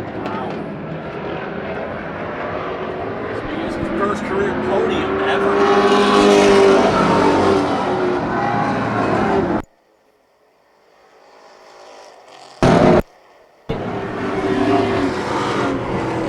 Laps winding down for Morris Young. Despite all his success, he's had a long streak of tough luck. He would love to turn that around today. It's been 6 years since his last win. Nick Morton looking for his first career podium. He ran a couple years of mini stock, started as a rookie last year in this class. Has 1 career top 5.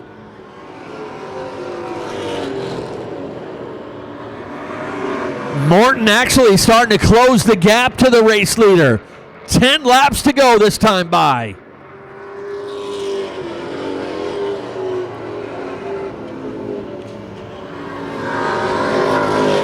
Looks like Bubba Pelton, that 27 car, not holding down low on the track. That's how he gave up the spot to Nick Morton.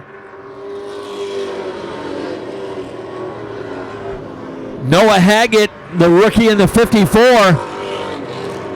outrunning the former champion in Josh St. Clair. St. Clair made up a lot of ground, but kind of stalled out there in 5th. He hasn't gone any further up than that. Nick Morton within a car length of the race leader.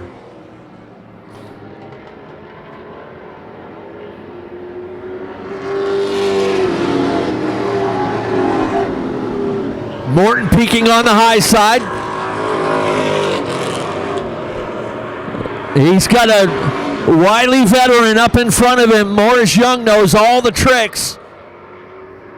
And it, as I said, it's been 6 years since Young has won a race. You know he'll do whatever he can to hold on to this one.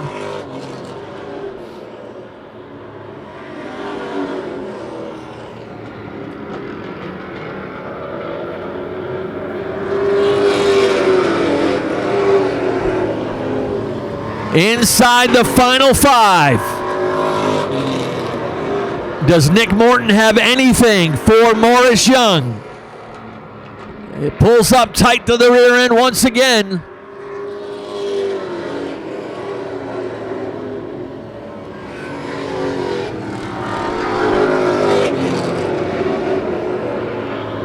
Young stretches it back out a little bit. Couple car lengths now. Things getting heated there for the 3rd position. Pelton trying to hang on, but Noah Haggett putting on the pressure. They'll make contact in turn 1 and 2. Side by side for 3rd. And 2 laps to go. The rookie Noah Haggett gets by the top winner in the division last year. Pelton caught on the outside. St. Clair trying to get the spot away. Nick Morton on the high side now. 1 lap to go.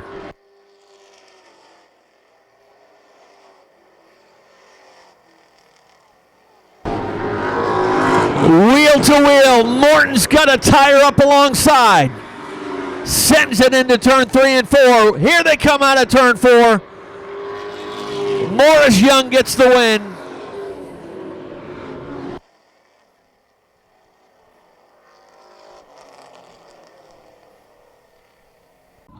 It has been 6 years since he's visited Victory Lane. And Nick Morton. Confidence is a big thing with young drivers. And when you can race with a 7-time champ and nearly take the win from him, that has got to be a huge confidence builder for that young man. As well as Noah Haggett holding off the likes of Josh St. Clair and Bubba Pelton to bring that 54 car to Victory Lane. Let's head trackside. Nick's got your top 3 one final time tonight. Yeah, an entirely new top 3 from opening day. What a race. Mo Young climbs out of the 03. First, he's struggling a little bit. First win in 6 years. Let him hear it.